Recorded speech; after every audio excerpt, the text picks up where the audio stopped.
En la primera charla de hoy, Aprendizajes, Pedagogías y Saberes, nos acompañan como panelistas María Elsa Castro, curadora asociada del Jumex en la Ciudad de México, Benedicta Badía, coleccionista y filántropa argentina, Daniel Valencia Sepúlveda, curador y educador independiente mexicano, y Luis Kamnitzer, que está conectado con nosotros, el artista uruguayo, que es un honor tener, por supuesto, en este espacio. Bueno, Ana, te quiero dar la palabra para que podamos comenzar. Muchas gracias, María Paz. Muchas gracias a todos de nuevo, el equipo de ArtBo, por su hospitalidad, por la invitación, la colaboración también con Liaisons, que ha sido un verdadero placer. Y bueno, gracias a ustedes por estar acá. Me da mucho gusto verlos y recibirlos. Y gracias a los panelistas también que están aquí acompañándonos, que también hicieron un viaje. Y bueno, creo que estamos teniendo un fin de semana extraordinario. Este panel de aprendizaje, saberes y pedagogías, vamos a buscar contestar la pregunta: ¿qué saberes y herramientas pedagógicas se utilizan en el arte y qué saberes y herramientas artísticas se utilizan en las pedagogías? Voy a presentar a los panelistas un poquito más profundamente. Y buenos días, Luis. Bueno, María Elsa Castro Vizcarra centra su práctica entre la curaduría y pedagogía de arte y arquitectura. Es arquitecta egresada de la Universidad Iberoamericana de la Ciudad de México y maestra en arte de la Universidad de Harvard. Actualmente es curadora asociada del Museo Jumex y asociada de COPIA, Práctica Cooperativa para la Transformación del Territorio. Entre 2017 y 2019 fue jefa de servicios al público y educativos de la Unidad de Arte y otras colecciones del Banco de la República en Bogotá, Colombia. También durante 3 años consecutivos dirigió el proyecto independiente Liga Espacio para la Arquitectura en la Ciudad de México, con la finalidad de promover el intercambio de ideas e investigación sobre arquitectura latinoamericana a través de un ciclo de exhibiciones de sitio específico. María Elsa, muchas gracias. Va a moderar la plática. Benedicta Badía desarrolló un método personal de coleccionismo de arte que utiliza como excusa para comprender el papel de la producción cultural en la transformación del pensamiento colectivo. Sus estudios en ciencias humanísticas y sociales, su formación en procesos creativos, dinámicas de grupo, autoconciencia y enfoque multisensorial la guían en su interacción con profesionales de arte contemporáneo que desafían el status quo político y socioeconómico, los estereotipos, los privilegios, los roles de género y la estética. Gracias, Benedicta, por estar aquí. Falta un poco de su biografía, perdóname, ya me estaba saltando. Nacida en Argentina, ha vivido en Puerto Rico, México y Estados Unidos. Cuando se mudó a Singapur hace 4 años, su origen latinoamericano se enfrentó a los mercados de arte del Medio Oriente, el sur y el sudeste asiático. Al darse cuenta del aislamiento y la falta de conexión directa entre América Latina y estas regiones, se comprometió a ayudar a construir narrativas y plataformas que fortalezcan las conexiones humanas en áreas del mundo que comparten ecosistemas de arte contemporáneo emergentes y vibrantes. Su práctica artística y el coleccionismo se convirtieron en una declaración personal en estrecha relación con un ejercicio de política social que tiene como objetivo construir puentes entre otros, celebrar las diferencias y generar conversaciones que no pueden ser ignoradas. Gracias, Benedicta, por estar aquí. Daniel Valencia es, ¿cómo dices? Historiador, educador, programador cultural e investigador independiente. Impulsó el Círculo Permanente de Estudios Independientes y plataforma de investigación contrapedagógica que, entre otros proyectos, gesta el curso de formación continua Menos Foucault, más Shakira. Gran hashtag. Estuvo a cargo del programa público y pedagógico del Centro de Residencias Internacionales, Arafura, acompañando las residencias de los artistas, entre muchos, Catarina Duncan, Piero Pescantanto y Lorenzo Parente. Además de coordinar el laboratorio La Raza Cósmica, tecnologías de la blanquitud y archivos raciales dentro de la colonialidad, junto a otras 16 artistas investigadores de nuestra región, ha realizado residencias e investigación artística y traducción en instituciones como el Centro de Arte Museo Reina Sofía en Madrid, Capacete en Río de Janeiro y en Translation House Lohr en Suiza. Desde el 2020 hace parte del Núcleo de Estudios e Investigación sobre la Subjetividad, bajo la coordinación de Shirley Rolnick. Dani, gracias por estar acá también. Y bueno, también un gusto presentar al maestro Luis Kamitzer, que vive en Estados Unidos desde 1964. Graduado en Escultura de la Escuela Nacional de Bellas Artes, Universidad de la República Uruguay, cursó estudios de arquitectura en la facultad de la misma universidad y escultura y grabado en la Academia de Artes Plásticas de Múnich. Recipiente de la beca Guggenheim en 1961 y en 1982.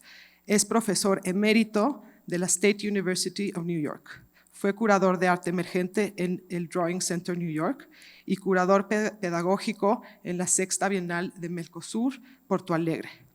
Representó a Uruguay en la Bienal de Venecia en 1988 y expuso en la Whitney Biennial en 2000 y documenta 11 Kassel.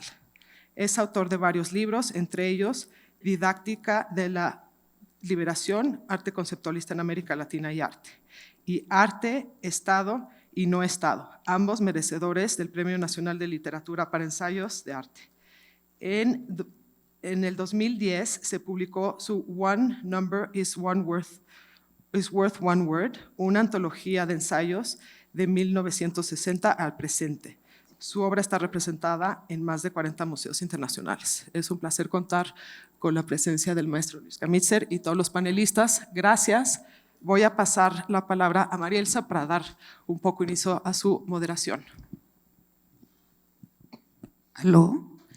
Gracias, Ana, gracias por esta introducción, gracias por invitarnos. María Paz, muchísimas gracias por organizar este foro y a todo el equipo de Arbo.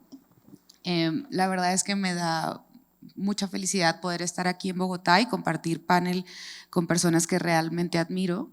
Y bueno, quería hacer como una pequeña nota de cómo vamos a llevar esta sesión. Creo que después de 3 días de conversaciones me gustaría retomar algunos de los puntos que se han mencionado en las conversaciones anteriores y que creo que podemos seguir conversando en torno a la restauración. Y cómo podemos incluir estas temáticas que se han tratado en torno a la restauración y que pueden detonar ciertas temáticas en este foro que titulamos Aprendizaje, Pedagogías y Saberes. Algunos de los temas que pienso que podríamos rescatar es el arte como diálogo, el cuidado con el comensal, el trabajador, los colegas, y agregaría también el cuidado al público, el curador como mediador, la inclusión de saberes no académicos en los discursos curatoriales, el impacto en las comunidades y relaciones de largo plazo.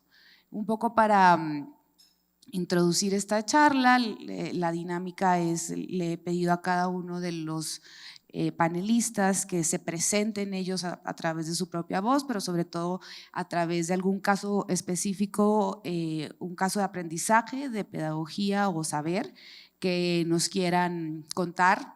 Y bueno, vamos a empezar con Luis Kamitzer. Muchísimas gracias por aceptar ser parte de este foro de manera virtual. Te estamos viendo todos acá. Entonces, adelante, tenemos 10 minutos por presentación de cada uno de nosotros y después haremos una pregunta y conversaremos entre todos. Lamentablemente no vamos a tener tiempo para preguntas del público, pero podríamos conversar abajo con todo el gusto. Entonces, adelante, Luis, muchas gracias. Hola, muchas gracias. Lamento no estar ahí físicamente, pero hubiera sido un viaje demasiado apretado y cansador. Y ahora en esta época de Zoom estamos cambiando del mundo geográfico al mundo informacional, cosa que nos mueve el piso y tiene sus ventajas. Bueno, como leyeron mi biografía, es un poco un símbolo de cómo funcionamos como artistas. Es decir, nos formamos como artesanos y dentro de esa formación está la esperanza de que en algún momento lleguemos a un plus, a un nivel agregado a la artesanía que justifique la palabra arte. Y en esa búsqueda, que desgraciadamente las escuelas no nos dan, no nos ayudan, al final yo por lo menos llegué a la conclusión que la parte importante del arte está en la parte cognoscitiva. O sea que el arte para mí es una forma de conocer y que hasta esa realización se me ha enseñado que el arte es una forma de hacer. Y lentamente, y gracias a los movimientos de desmaterialización de mediados del siglo pasado, la importancia de la artesanía empezó a receder y a permitirme ver qué instrumentos utilizo para conocer y para imaginar y para explorar lo improbable, lo imposible, lo absurdo, lo que no funciona dentro de los órdenes establecidos y cómo utilizar eso para subvertir toda la otra estructura. Y nunca entendí, o sí entendí demasiado bien, por qué ese punto de vista no está incluido en todo el proceso educativo desde el jardín de infantes en adelante. Y si estuviera integrado, tendríamos una formación de conocimiento integral, no fragmentado, y entenderíamos cuáles son los obstáculos que nos presentan para no poder imaginar totalmente el universo y explorarlo desde un punto de vista total, en lugar de enfocar las cosas desde un punto de vista totalmente fragmentario y utilitario. Estamos en un mundo en donde el ocio es un fragmento de tiempo que solamente lo tiene una cierta clase social y económica, y cuando no pertenecemos a esa clase, estamos utilizando ese periodo de tiempo que se nos otorga para buscar otros empleos o para refrescarnos para seguir trabajando, pero no para imaginar y crear. En ese sentido hay un robo del tiempo que viene ya armado dentro del proceso educacional y que me parece que es hora que empecemos a combatirlo. En ese sentido, el arte automáticamente, dado que es inútil en términos prácticos, pasa a ser una actividad del ocio y por lo tanto una actividad clasista y elitista. En la medida que no podemos especular durante el periodo educativo con lo imposible, con lo que no está permitido, tampoco podemos ubicar claramente cuáles son los obstáculos y quién nos pone esos obstáculos. Si yo pudiera partir del conocimiento como una cosa total, que incluye tanto lo cuantitativo, que está a cargo de la ciencia, como lo práctico, que está a cargo de la tecnología y de las artesanías, como lo impráctico y lo imposible y lo que no puede ser, y me encuentro con esos obstáculos, entonces empiezo a analizar por qué están esos obstáculos, y no solo eso, sino a qué intereses sirven. Entonces puedo desbrozar la realidad en que hay obstáculos impuestos por mi cuerpo, por mi inteligencia o falta de ella, por mi falta de imaginación, o porque hay un sistema de rituales que sirve ciertos intereses que no necesariamente son los míos. Y es allí donde todo el proceso educativo en realidad podría ser un proceso político, no marcado por ideologías o partidos, sino marcado por la ubicación en dónde está el poder y cómo nos trata el poder y qué acceso tenemos al poder. Y esas preguntas, que son parte de la gran pregunta artística de ¿qué pasaría si? Esa pregunta que es central para nuestra vida nos está siendo robada del proceso educacional para entrenarnos para funcionar correctamente dentro de un mercado laboral preestablecido. Creo que con eso sintetizo en dónde estoy ubicado hoy.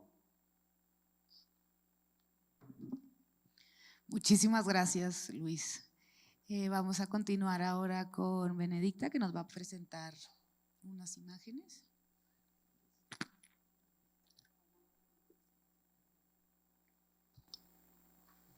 Bueno, yo como no soy una teorista, no soy ante esta gente tan importante, decidí hablar los últimos 5 años, viví en el sudeste asiático, cambié no sé si puedes empezar con la primera.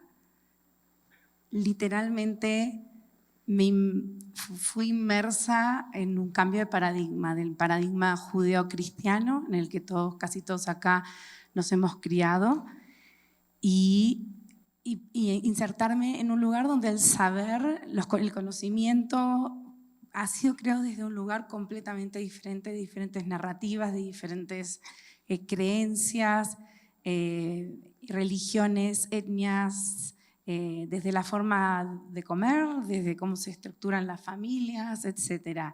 Y me van a perdonar porque muchas de las fotos son fotos familiares de nuestros viajes por Asia, y decidí presentarles cuál fue mi camino de saberes, digamos, de cómo aprendí sobre estos saberes y cuáles fueron los mediadores a mi aprendizaje en el cambio de paradigma.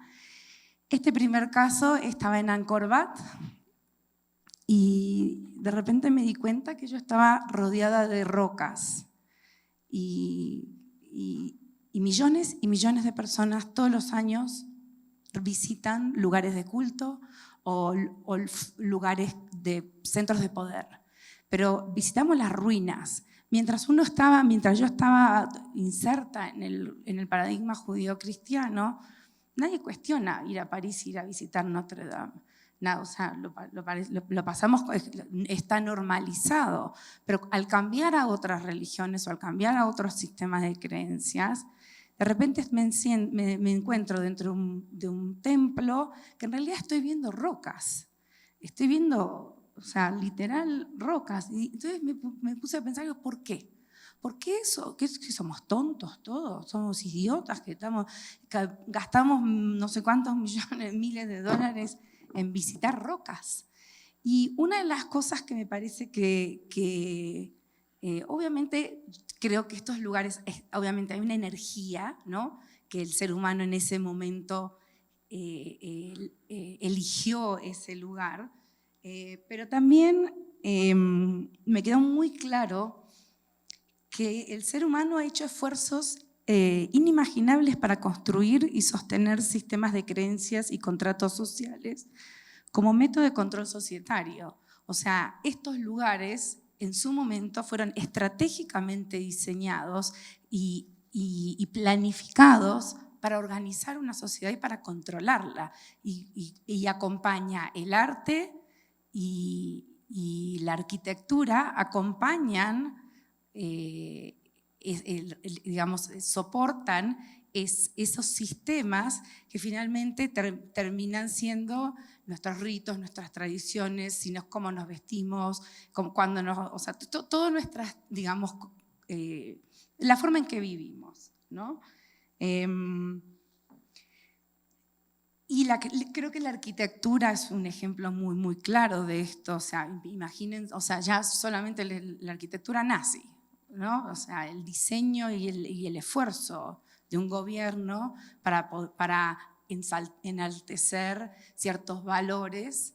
Entonces, en algún lugar creo que el arte y la arquitectura son mecanismos pedagógicos para adoctrinar la sociedad y controlarla.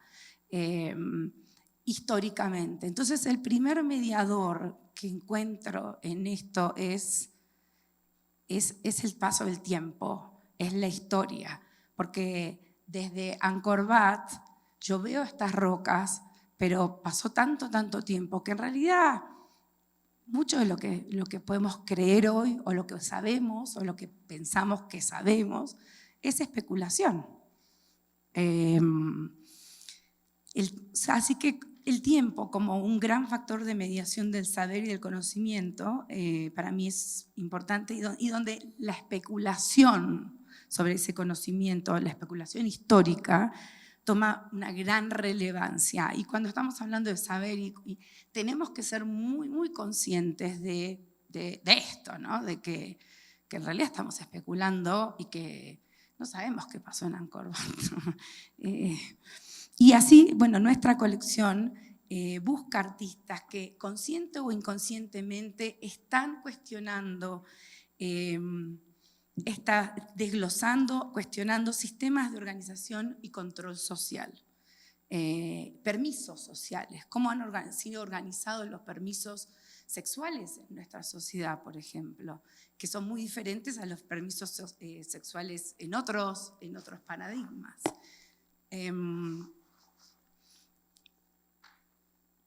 Y después me interesaron en lo contemporáneo otros dos mediadores. Y el primero es la realidad sociopolítica del sitio donde se realiza el arte. Les voy a contar sobre dos colectivos y un artista. Por un lado está The Otolith Group, podemos pasar a la segunda. The Otolith Group es un colectivo de Angélica Zagar y Kodwo Eshun. La próxima, por favor.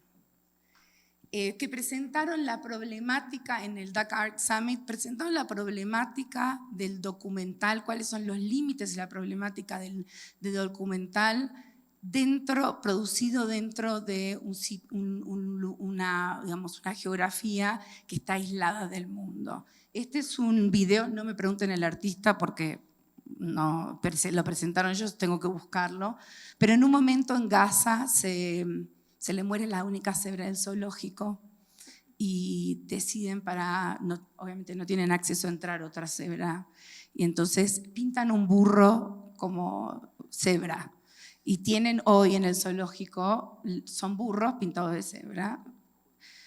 Y este artista lo que hace es poner un burro pintado de cebra bajo una lluvia constante hasta que termina siendo burro. ¿Qué pasa, no? ¿Qué pasa cuando el material artístico es contrabandeado?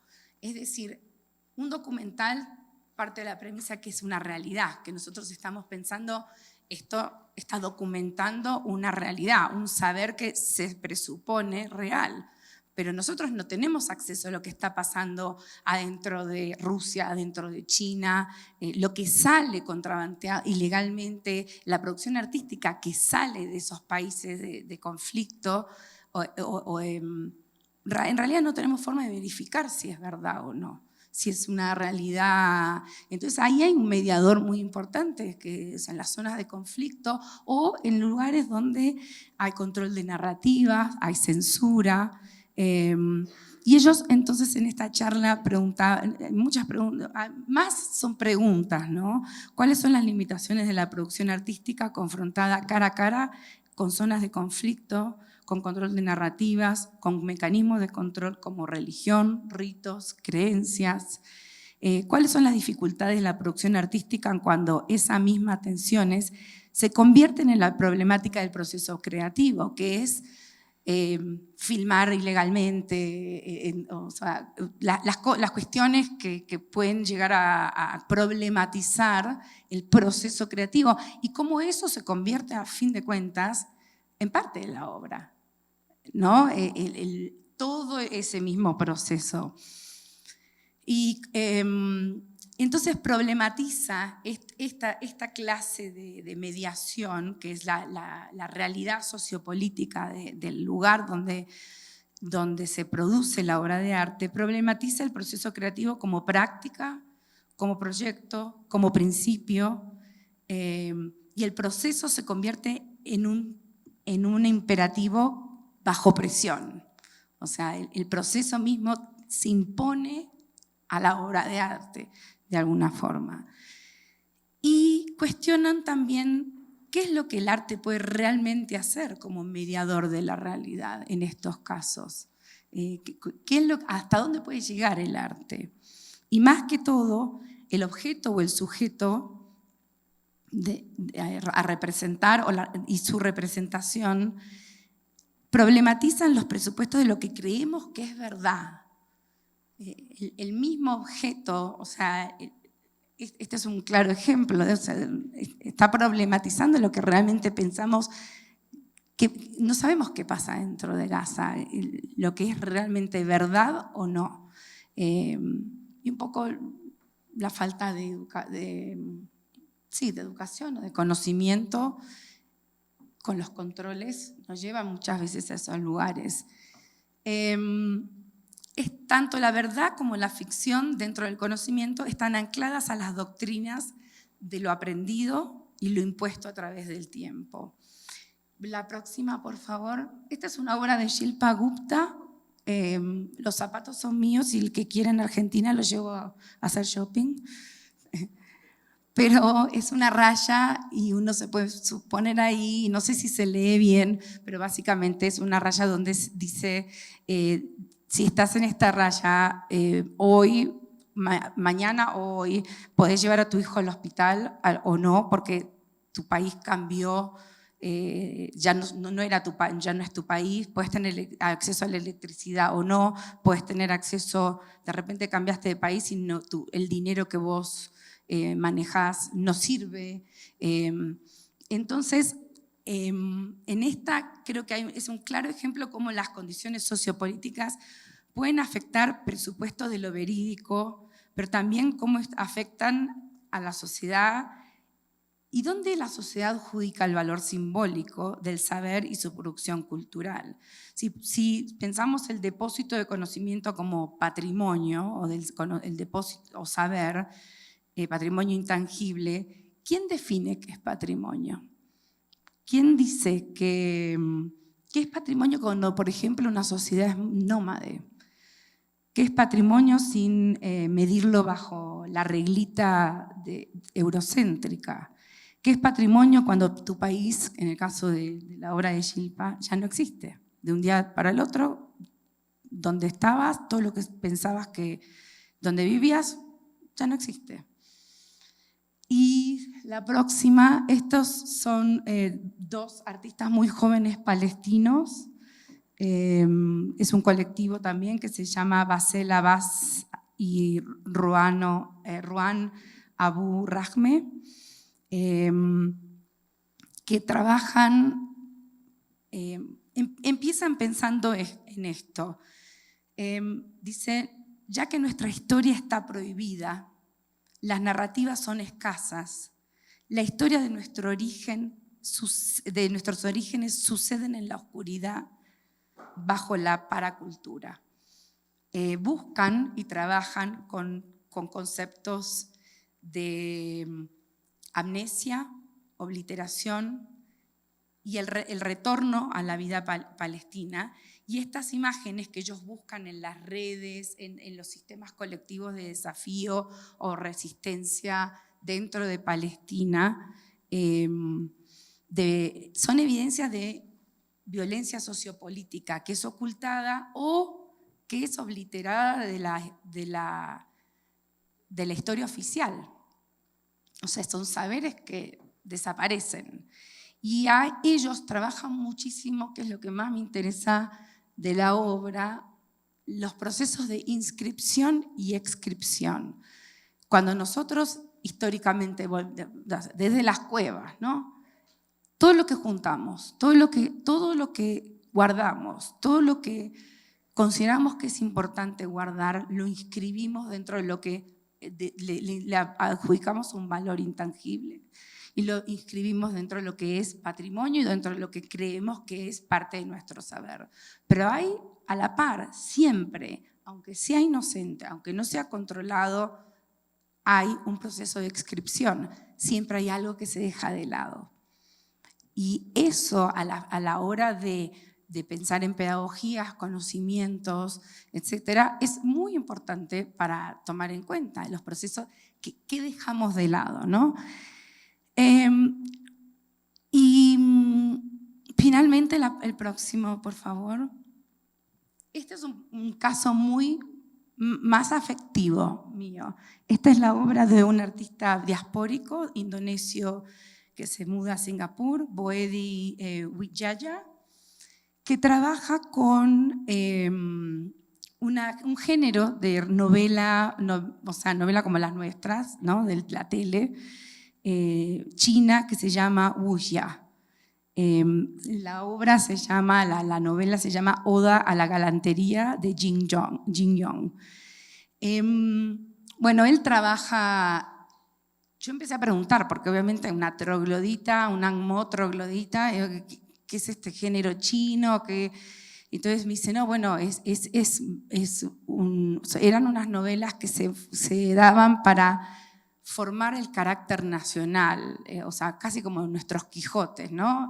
El heroísmo, el sacrificio por la patria, el ser, el gesto patriótico, los valores morales de este luchador chino.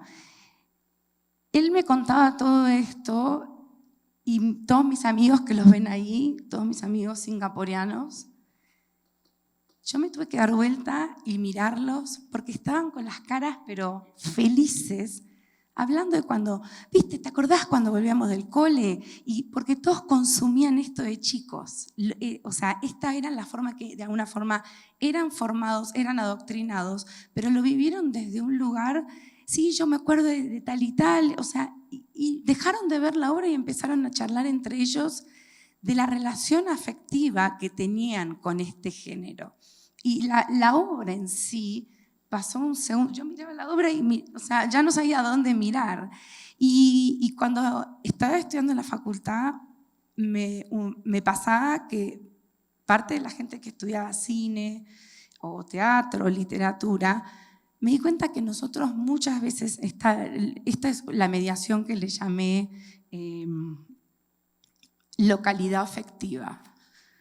Casi que analizamos estos géneros y hay cultos en nuestras universidades de arte, etcétera, que analizan estos cultos pero desde un petri dish, o sea, total y absolutamente el saber puro sin tomar en cuenta la localidad afectiva. Entonces, cuando un artista o cuando un curador cura una muestra o está hablando sobre ciertos géneros o ciertos, sin tomar en cuenta esta localidad afectiva, para mí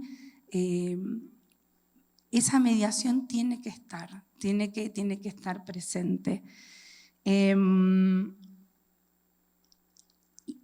Y por último, esto es un challenge a todos y espero que no puedan dormir después de este challenge.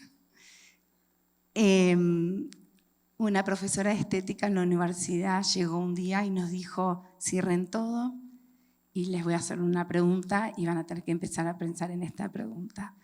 La ley se escribe a través de la prohibición y la negación, no la afirmación. O sea, uno escribe la ley diciendo, no escribe la ley diciendo, por ejemplo, podés dejar personas vivas, si no, no podés matar personas. ¿Correcto? Escribimos siempre desde lo que no se puede hacer. Y el planteo de la profesora fue, ¿qué si el Kama Sutra en realidad es un libro de lo que no se puede hacer? ¿Quién escribiría un libro sobre todo lo que sí se puede hacer? ¿No? Obviamente era un ejercicio intelectual y un challenge de la profesora, pero realmente quería terminar diciéndoles, ¿qué si todo lo que sabemos está todo mal? O sea, ¿qué si todos estos presupuestos con los que trabajamos son no verídicos, ¿no? Así que bueno, ahí termino. Espero que piensen mucho en el Kama Sutra, bien o mal. Muchas gracias, Benedicta. Gracias por dejarnos con esa pregunta y te paso la palabra, Dani. Gracias.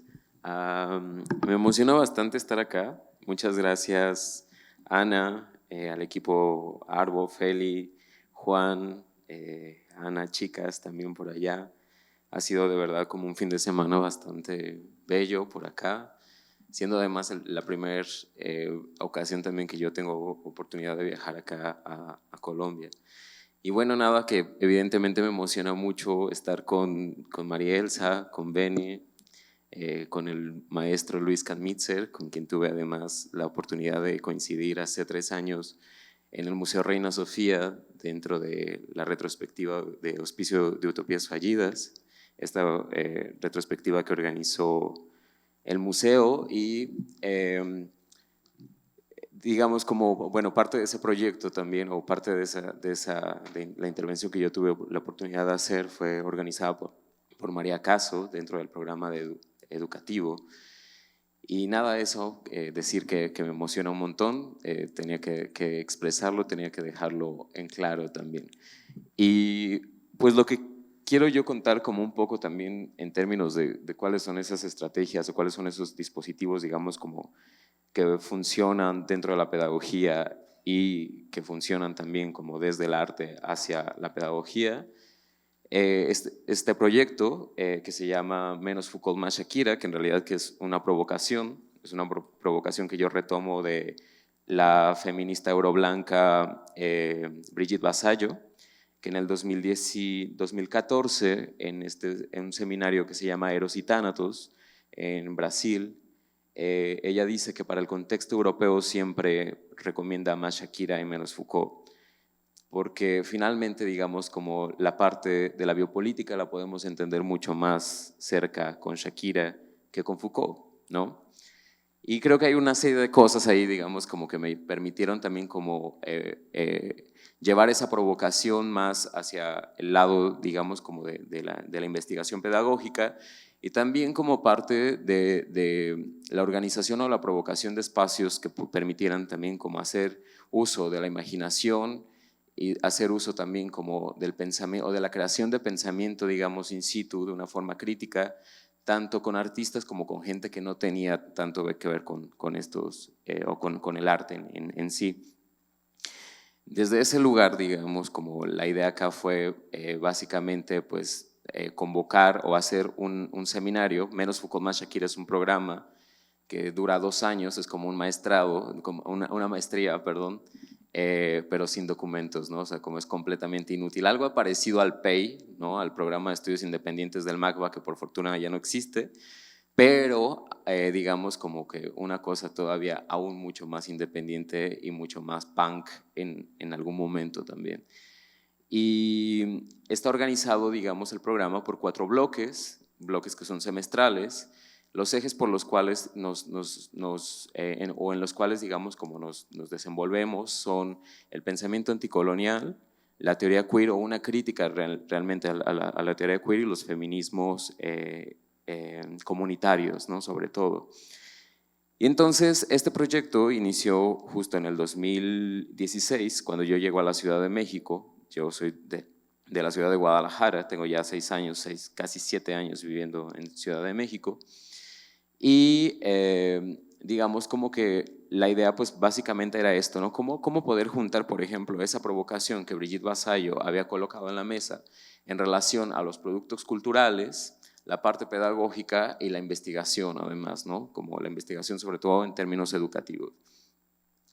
Y desde ahí lo que me interesaba bastante era básicamente, pues sí, como darle este giro en torno a una revisión de los productos culturales, es decir, desde videos, video performance, inclusive poesía, música, etcétera, ¿no? Como en ese primer bloque que tuvimos en ese año 2017 ya más bien, hicimos revisión desde Lemonade, de este álbum de Beyoncé, para hablar un poco también de cómo la forma en la que el discurso antirracista estaba tomando fuerza, no solo a nivel mainstream, sino además, digamos, también como a nivel de las redes sociales sobre todo, ¿no? Porque finalmente, digamos, como ese mainstream, que no mainstream, sino no toda esta carga, digamos, como masculinista, heterosexual que tiene, digamos, como la parte también, no solo de la representación visual, sino además también como de la parte cognitiva. En fin, como otra serie de cuestiones, hicimos también como análisis de una telenovela mexicana que se llama Mirada de Mujer, que es una telenovela como bastante icónica porque finalmente es como de las primeras novelas en México y en Latinoamérica que pone, digamos, como la visión justo como de las mujeres dentro del núcleo doméstico también como prioritario, ¿no? O como parte de, digamos, como ese dispositivo que terminaba accionando la narrativa de vida también, ¿no? Como en ese sentido.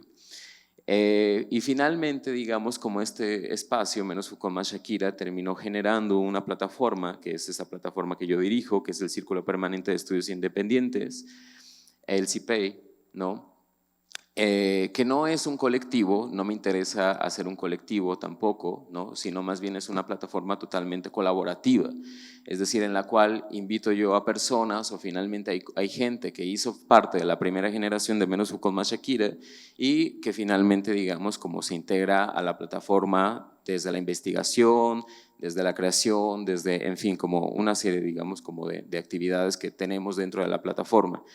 Ahora, esta plataforma, después de mi paso por Brasil, tiene, digamos, una colaboración también con gente o agentes, digamos, como en Brasil, sobre todo en el nordeste y en el sudeste de Brasil, Río y Pernambuco, el estado de Pernambuco. Y finalmente también como lo que hemos estado haciendo es como pensar en de qué manera podemos ya no solo convocarnos para especular, porque es una cuestión como muy especulativa, en relación no solo a la forma en la que construimos saberes, tejemos saberes y compartimos saberes, sino también además a partir de la creación estética, ¿no? En ese sentido. Finalmente, como en este, digamos, como andar, nos vamos encontrando con una serie también de profesoras o de agentes, digamos por así decirlo, agentes infecciosos, que me gusta mucho pensar también como en la infección, como una capacidad no solo de cambio micropolítica, sino también como una posibilidad, digamos, de narrativa o contranarrativa de mundo, ¿no? Hay una serie de preguntas que me interesan mucho o como que han estado, digamos, movilizando estos ambos espacios, tanto Menos Foucault más Shakira como el CIPEI, que es cómo estamos produciendo mundo y con quién estamos produciendo mundo, ¿no? Posteriormente también están las preguntas en tanto cómo estamos haciendo de la estética, en tanto, o bueno, del exterminio, en tanto que es un proyecto estético en el mundo tal como lo conocemos, una provocación de la profesora Denise Ferreira da Silva, y también digamos como la parte es como unimos esta parte estética con la cuestión política y el quehacer del día a día, ¿no? Desde ahí entonces generamos un laboratorio que ya va a cumplir 2 años en realidad, ¿no? Como que esta es otra cosa como que me interesa bastante, que sale completamente de mis manos, ¿no? No me interesan para nada los proyectos o digamos las activaciones menores. No hago talleres, no hago charlas, por ejemplo, ¿no? O sea, me cuesta mucho trabajo porque me parece completamente inútil, digamos, hacer intervenciones de 10 minutos, por ejemplo, ¿no? Podría decir algo. Pero sé que finalmente dentro de esa intervención hay una pequeña ruptura que, digamos, como puede llevar a otras cuestiones. Pero los proyectos que se organizan desde Menos Foucault más Shakira, como mínimo duran 6 meses, ¿no? Porque finalmente no solo es una apuesta pedagógica, sino también es una apuesta política. Por eso Menos Foucault más Shakira, antes de otra cosa, es un espacio de formación política, ¿no? Y desde ese lugar, entonces, este espacio que organizamos de 1 año se llama el Laboratorio La Raza Cósmica, que para quien no tenga como tanta familiaridad con ese concepto, es un concepto completamente eugenésico que propone José Vasconcelos, un filósofo de los años 20 mexicano, que además fue el primer, no el primero, pero fue uno, ahora olvidé el nombre del cargo que tiene que ver con secretario de Educación Pública, gracias María Elsa. Y además fue el rector de la UNAM, ¿no? Y como la UNAM, la Universidad Autónoma de México, lleva por lema: por mi raza hablará el espíritu, ¿no?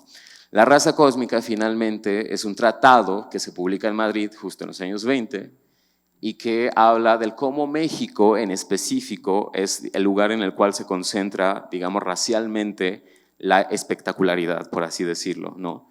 En tanto que en México está, digamos, como la mezcla de las 5 razas, ¿no? Y habla de la raza amarilla, negra, roja, blanca, por supuesto, ¿no? Y en la cual le atribuye, digamos, como ciertos atributos totalmente racistas, ¿no? Como por ejemplo el hecho de que el cuerpo negro sirve para el trabajo, que el cuerpo amarillo, en tanto la cultura asiática sirve para los negocios, como la parte blanca evidentemente es la intelectual, ¿no? En fin, como toda esta cuestión.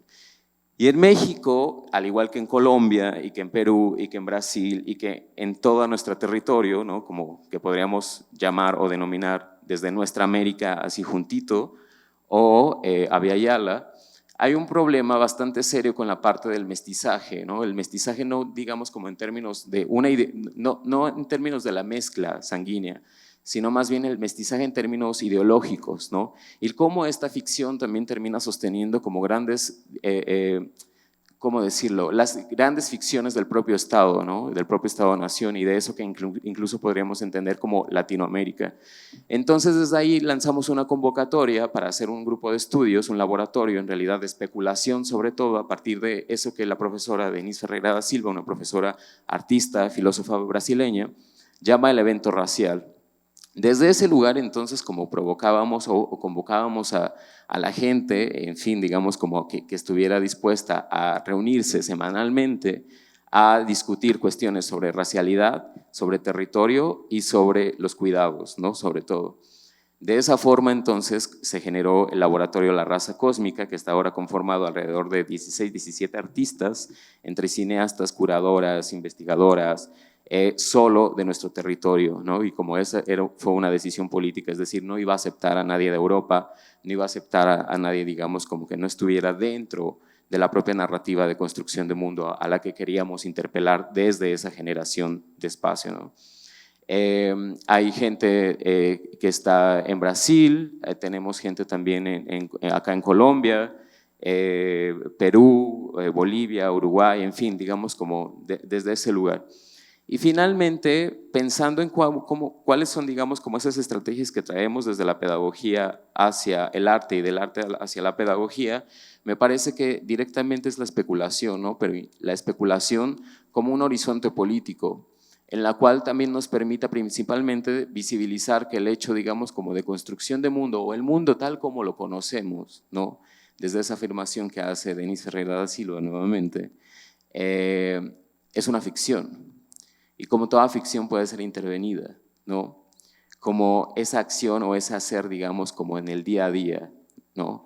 Y cómo finalmente ese hacer o deshacer y desaprender y desaber en el día a día también termina directamente modificando la forma en la que estamos construyendo mundo, ¿no?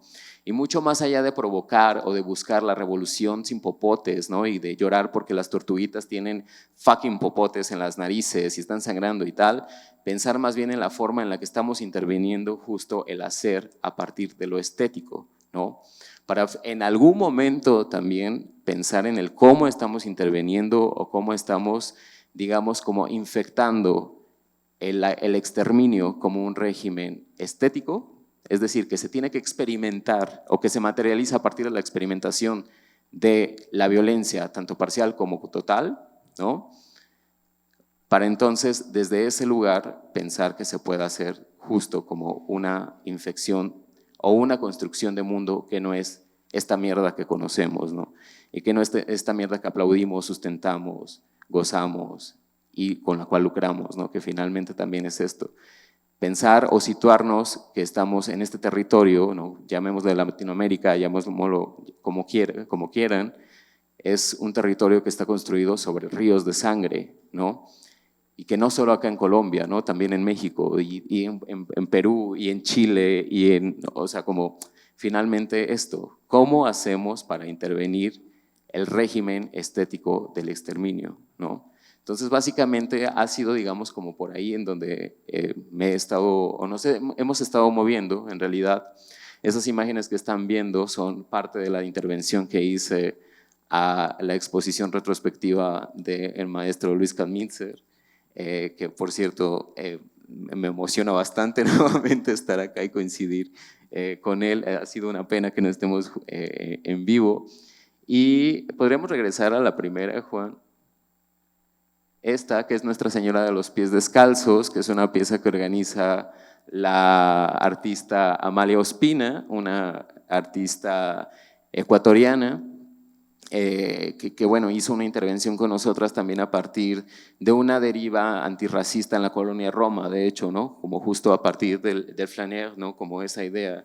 Hicimos un recorrido para ver, digamos, cómo el paisaje estaba como interviniendo también, o cómo estaba haciendo parte o sosteniendo como el propio racismo que se vive en la Ciudad de México, ¿no?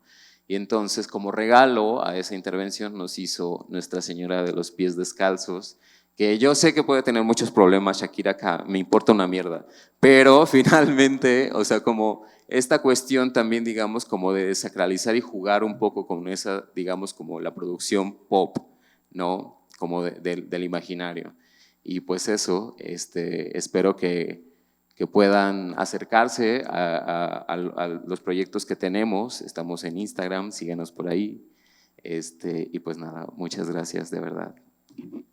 Gracias, Dani. Excelente intervención de 10 minutos. Muy bien.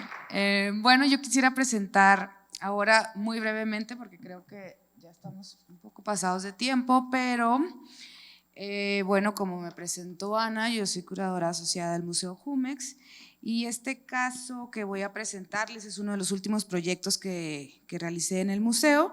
Para quienes no han estado en la Ciudad de México, el Museo Jumex está ubicado en la colonia Granada, o como se le conoce, se le llama Nuevo Polanco, pero realmente es la colonia Granada.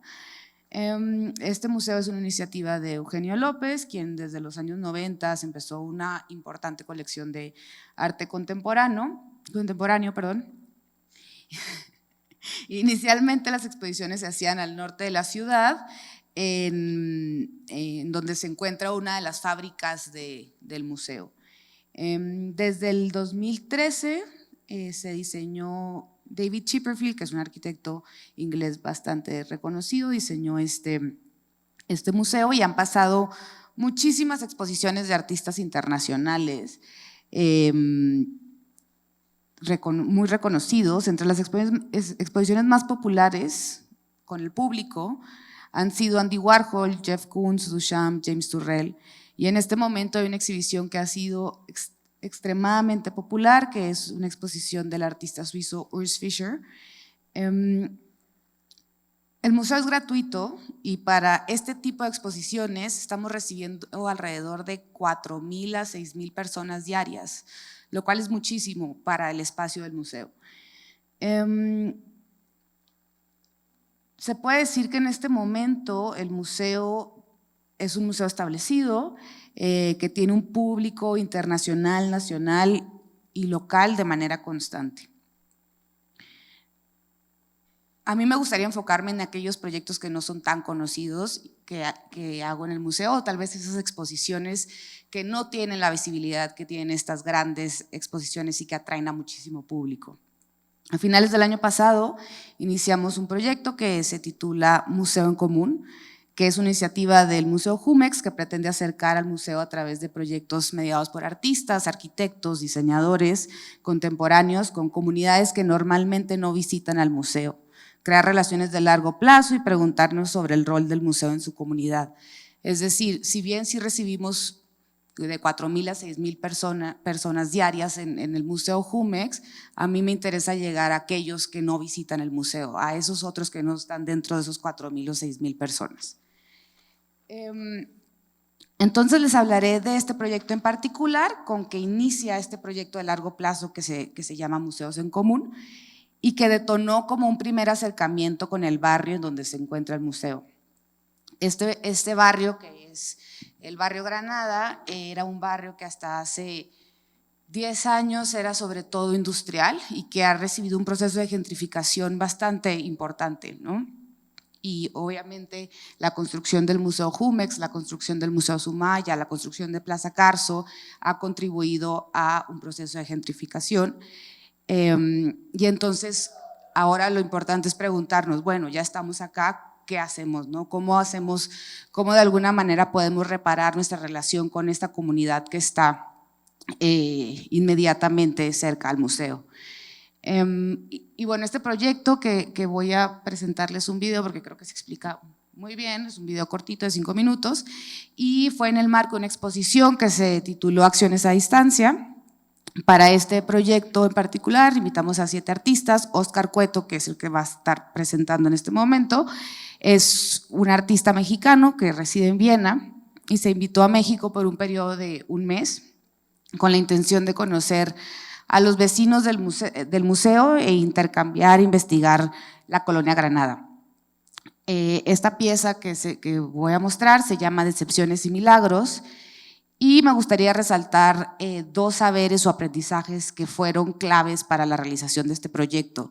Óscar estuvo como un mes en la Ciudad de México y juntos nos caminamos todo el barrio intentando conocer cuáles eran las lógicas, cuáles eran las historias, cuáles eran estos saberes que los vecinos del museo tenían.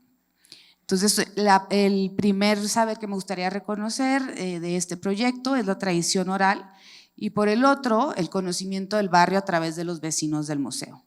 Entonces, si me ayudas poniendo el video, muchas gracias. Y el proyecto se trata de hacer una investigación de campo en la colonia Granada y en la Nueva Granada, y ir de un local a otro que ha resistido a este proyecto urbano, a la gentrificación, y preguntarles, pedirles que me contaran una historia extraordinaria o un milagro. Y así lo hice con muchos locales, algunos accedieron, otros no. Finalmente conseguí coleccionar 12 historias. Una de las premisas de ese trueque era, ellos me contaban una historia y yo les iba a regalar mi trabajo, ¿no? Para tratar de revalorar la historia oral y contar una historia desde abajo, ¿no? No desde arriba, no desde los que tienen los recursos, sino de los que no lo tienen, y así conformar una microhistoria de la colonia. Pues era como una ciudad perdida. Ajá. No había calles en línea como están ahorita.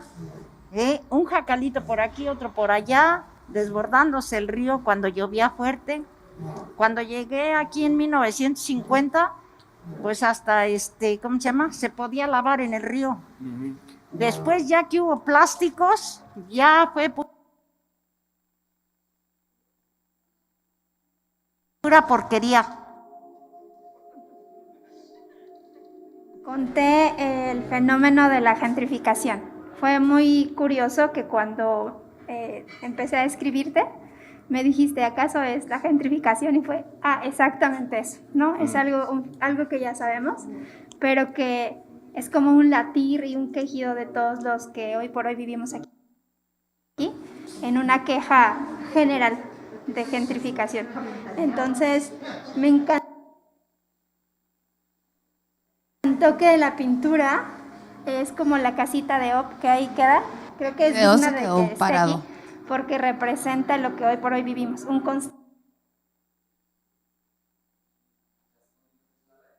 Vale, igual puedo seguir platicando del proyecto. Estos especies de exvotos que pintaba Óscar era un intercambio, entonces íbamos caminando. Importante decir que se trabajó con locales comerciales que han resistido a la gentrificación dentro del barrio Granada. Óscar lo que hacía era pedirles una historia extraordinaria o una historia de algún milagro, le llama él, a los vecinos del museo, y en cambio él les regalaba estos cuadritos, pero el proyecto tuvo varias etapas. La primera fue pues obviamente conocer el barrio, acercarnos a la comunidad.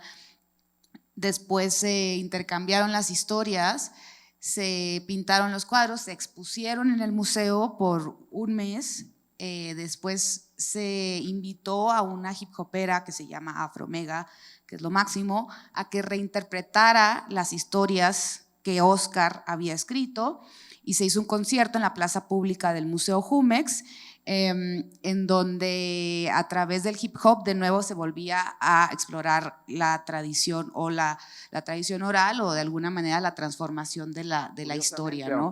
Aunque la pregunta era simple, ¿me puedes contar una historia extraordinaria, un milagro? Todo fue en relación a la gentrificación, ¿no?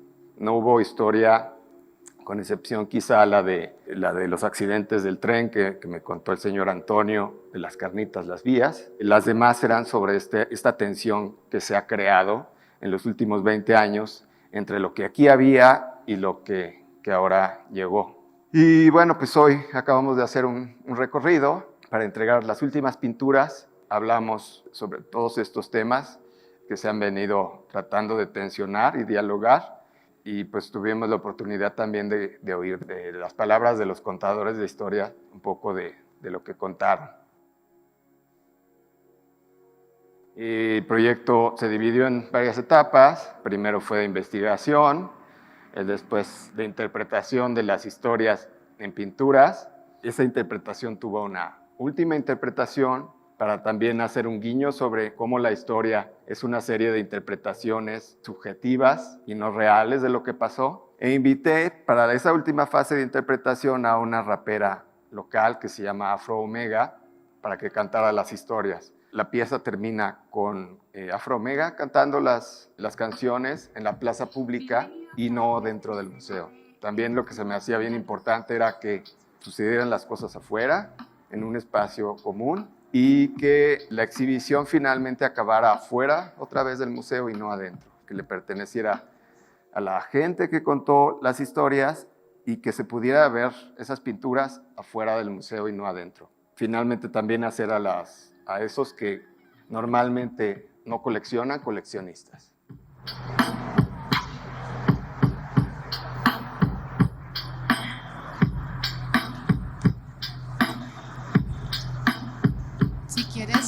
Bájale el volumen ya para cerrar. Todo en la Granada ha cambiado. Y bueno, entonces este fue como el evento que de alguna manera finalizaba una parte del proceso expositivo, de la exposición. Ese mismo día se le entregaron estas pinturas al óleo a cada uno de los locatarios. Se les pidió a los locatarios que los mantuvieran expuestos. Hacíamos recorridos caminando por el barrio, visitando los locales. Y bueno, con esto es como un ejemplo, un guiño a un proceso que empieza acá, pero que es un proceso a muy largo plazo, ojalá de 3 a 10 años, en donde estaremos trabajando con la comunidad. En este momento estamos trabajando con el Mercado Granada, que es un mercado tradicional mexicano, y estamos haciendo procesos en donde a través de arte y diseño colaboramos en piezas que les sirva tanto que se pueda de alguna manera retribuir a la comunidad por su tiempo. Y bueno, eso era el ejemplo que quería presentarles.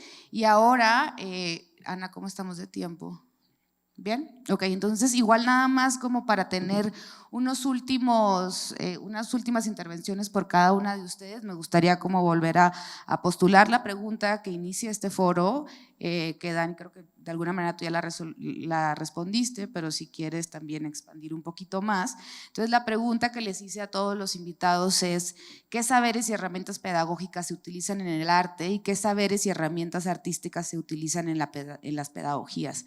Entonces, adelante, Luis, si quieres hacer comentarios o inclusive contestar esta pregunta o no, o hablar de lo que se ha hablado acá. Mira, yo soy bastante radical en esto. A mí me parece que el arte es una metadisciplina, una metacognición que abarca todas las otras. O sea, para mí la ciencia es una subcategoría del arte, no un opuesto o no al mismo nivel o no el arte por debajo de la ciencia. O sea, ese tipo de razonamiento para mí es más bien comercial. En términos cognoscitivos, el arte abarca todo. Yo a veces pienso en términos científicos y a veces pienso en términos anticientíficos para mantenerme en el nivel de investigación que me interesa, que es total. y creo que eso es lo que el arte contribuye, y por eso no entiendo, y al mismo tiempo para mí es la misión, el lograr que el pensamiento artístico se integre en todas las disciplinas en las que la escuela tradicional ha fragmentado el conocimiento. Y que en eso, en la contraposición de la certidumbre y la incertidumbre, podamos explorar la incertidumbre, podamos explorar no lo conocido, sino también lo desconocido, eso que llamamos ignorancia, que es lo que contiene el conocimiento del futuro. En cambio, lo que se nos enseña es el conocimiento del pasado. En ese sentido, se nos está frenando continuamente a menos que haya una utilidad. Entonces, creo que hay que revisar totalmente el sistema educativo. Es decir, el único momento en el que hay libertad, más o menos, es en el jardín de infantes. Luego empieza a aprisionarse al pensamiento en términos de cómo se ubica en el mercado y cómo se descarta lo inútil para dar prioridad a lo útil. Y con eso estamos totalmente distorsionando, en cierto modo, gentrificando el conocimiento, para usar lo que acabamos de ver, impidiendo que nos conectemos con el universo de una forma flexible y continua y abierta, en lugar de seguir esquemas predeterminados. Entonces, para mí, el arte en sí mismo ya no me interesa. Me interesa la educación total. Muchísimas gracias, Luis. Bene, ¿tú quieres aportar algo más? Creo que lo más interesante que me pasó hoy es entender que, creo que intuitivamente todos lo hacemos, que la nueva producción de conocimiento, de saber, tiene que ser comunitaria y multidisciplinaria y colaborativa. No es una casualidad que el nuevo Documenta sean un colectivo indonesio, Ruang Grupa, y que está trabajando exactamente esto, ¿no? Porque ahí perdemos la unicidad de voces, ¿no? La unicidad de...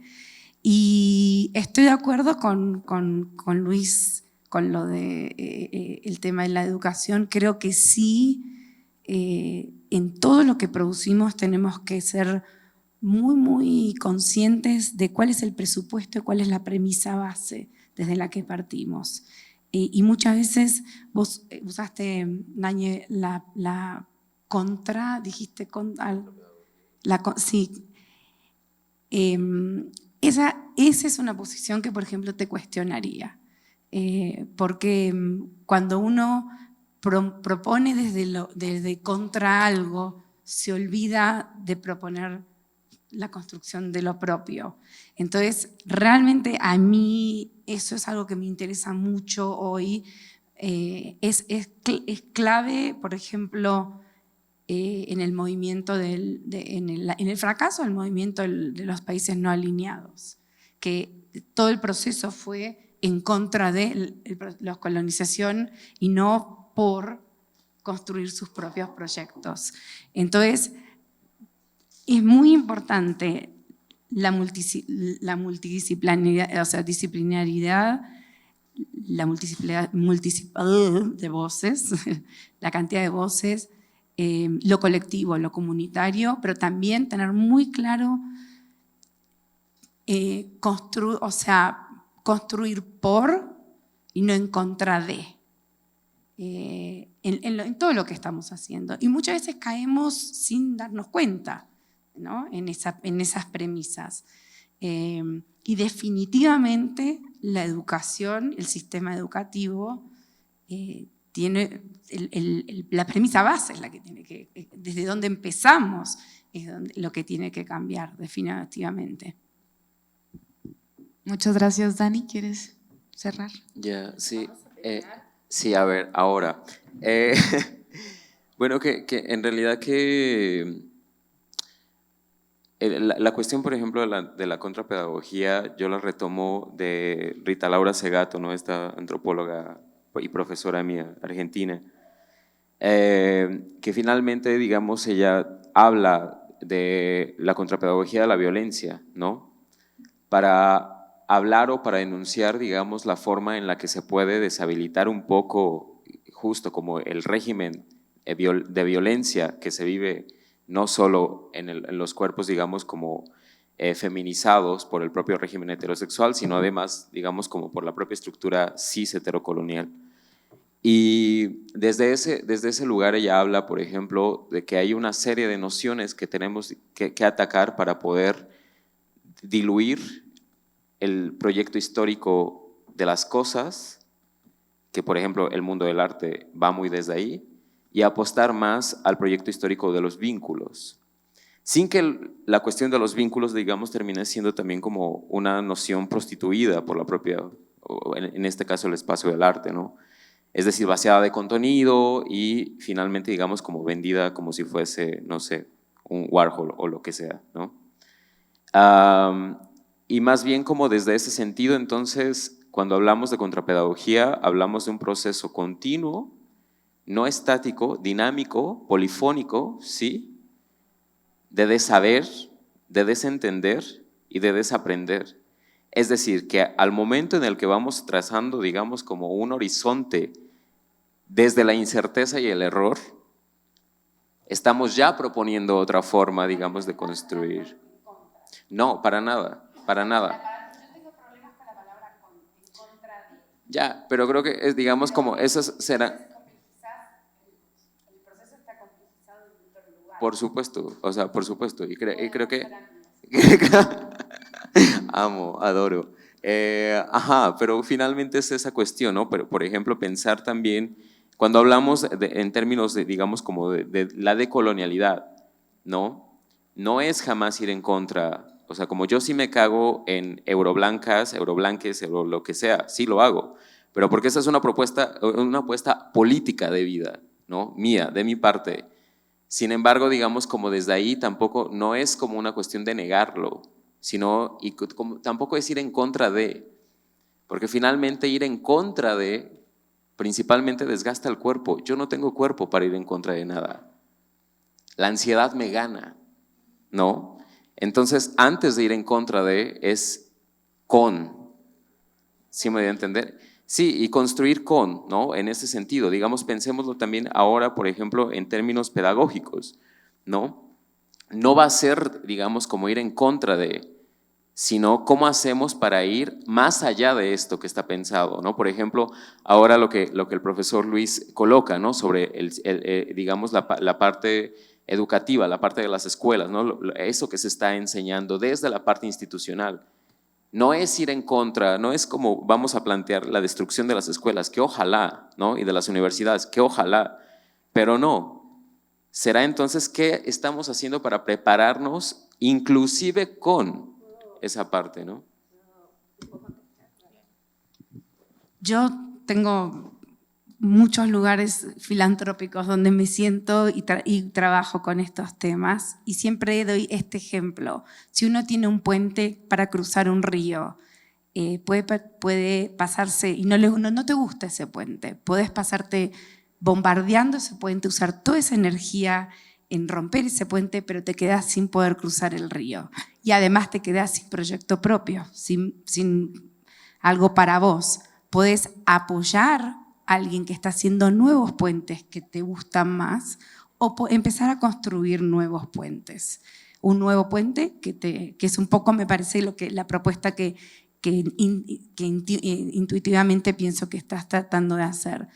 Desde nuestra colección que tenemos nosotros pensamos la colección como un ejercicio político y una responsabilidad social, decidimos apoyar proyectos que están construyendo nuevos puentes y no gastar energía, cero energía, en bombardear puentes que no nos gustan o que…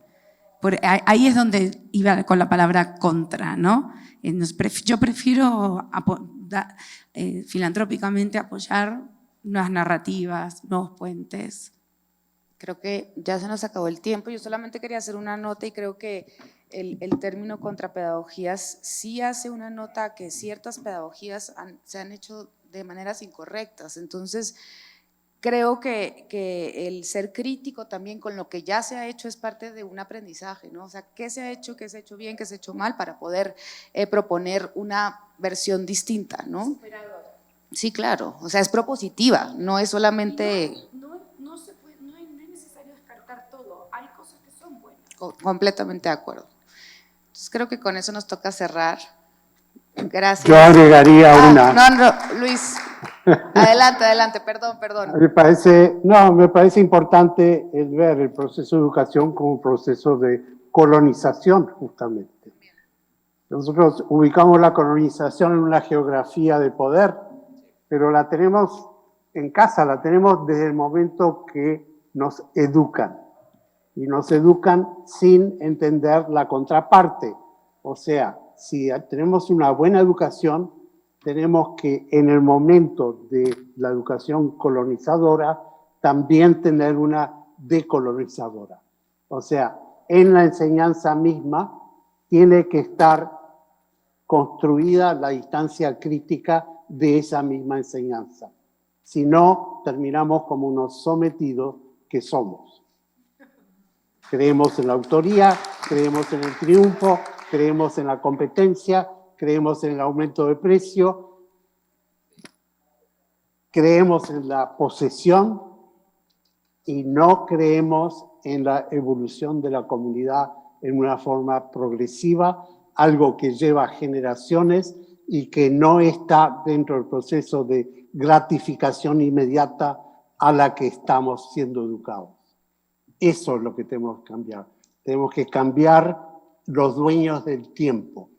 Tenemos que todos tener la propiedad del tiempo para poder utilizarla en una forma constructiva y no sometida. Eso es lo que tenemos que combatir.